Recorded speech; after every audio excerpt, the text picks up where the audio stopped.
The torque converter is often seen as the most complicated part in vehicles of today. It is, however, a very important component of automatic transmissions.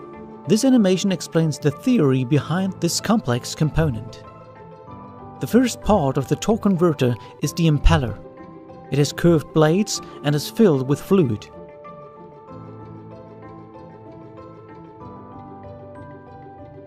When the impeller spins, the fluid will be thrown outwards by centrifugal forces caused by the rotation of the impeller. The faster the impeller rotates, the higher the centrifugal forces.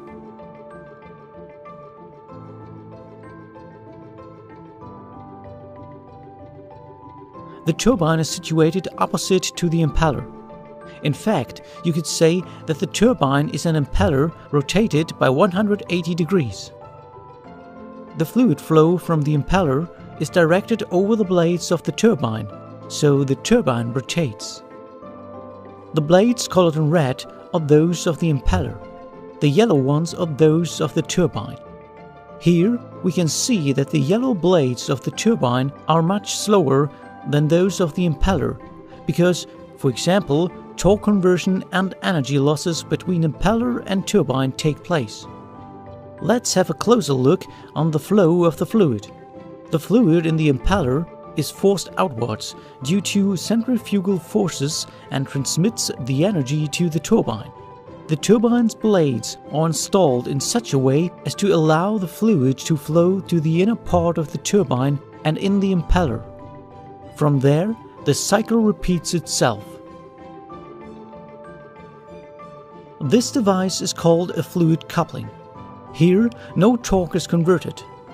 To convert torque, another special feature is necessary: the stator, which is interposed between the impeller and the turbine. The fluid flows through the turbine to the stator. The stator's curved blades turn the fluid flow at an angle of almost 90 degrees.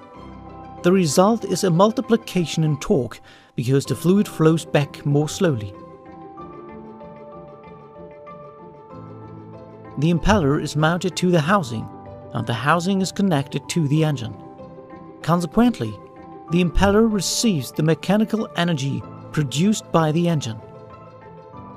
In general, torque converters use a lockup clutch that will be explained later on, and a turbine output shaft that connects the turbine to the transmission and the wheels of the vehicle.